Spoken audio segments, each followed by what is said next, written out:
આ રીતે પ્રકાશના કિરણોને 3 કિરણોને સેટ કર્યા છે. આ રે ઓપ્ટિક કિટ છે.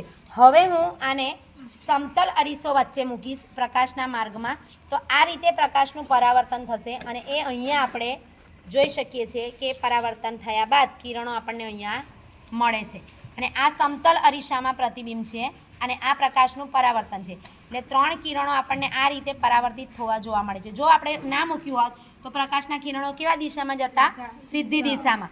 પરંતુ આપણે અહીંયા અવરોધ મૂક્યો છે, સમતલ અરીસો મૂક્યો છે એટલે પ્રકાશનું પરાવર્તન થાય છે અને આ રીતે એનું પરાવર્તન થઈને કિરણો બીજી દિશામાં જાય છે, પ્રકાશનો માર્ગ બદલાય છે.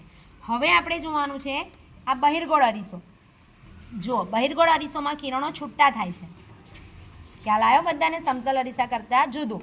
અને આ છે અંતર્ગોળ અરીસો. એમાં એક પ્રતિબિંબ જેવું અહીંયા તમે જોઈ શકો છો આ રીતે. અને આ રીતે પ્રકાશના કિરણો અંતર્ગોળ અરીસામાં થાય છે. હવે છે બહિર્ગોળ લેન્સ. આ બહિર્ગોળ લેન્સમાં આ રીતે કિરણો એકત્રિત થાય છે. જ્યારે તમે બહિર્ગોળ લેન્સને પ્રકાશના માર્ગમાં મૂકશો તો એ એકત્રિત થઈને અહીંયા એક બિંદુમાં આપાત થાય છે, ભેગા થાય છે. પછી આપણે જોવાનું છે અંતર્ગોળ લેન્સ.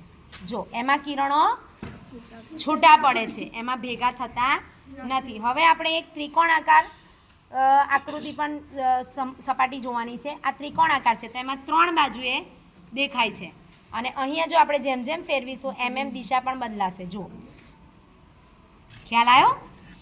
અને હવે આપણે એક બીજી આકૃતિ જોવાની છે. એ કાટકોણ ત્રિકોણાકાર છે. જો આ રીતે એક બાજુ થાય છે, આ બાજુ બીજી બાજુ થાય છે, દેખાય છે? અને જેમ જેમ તમે પ્રકાશ એની દિશા બદલશો એમ પ્રકાશની દિશા પણ માર્ગની બદલાશે. આ રીતે રે ઓપ્ટિક કિટની મદદથી આપણે વિવિધ આકારો વડે પ્રકાશનું પરાવર્તન જોઈ શકીએ છીએ. જુઓ.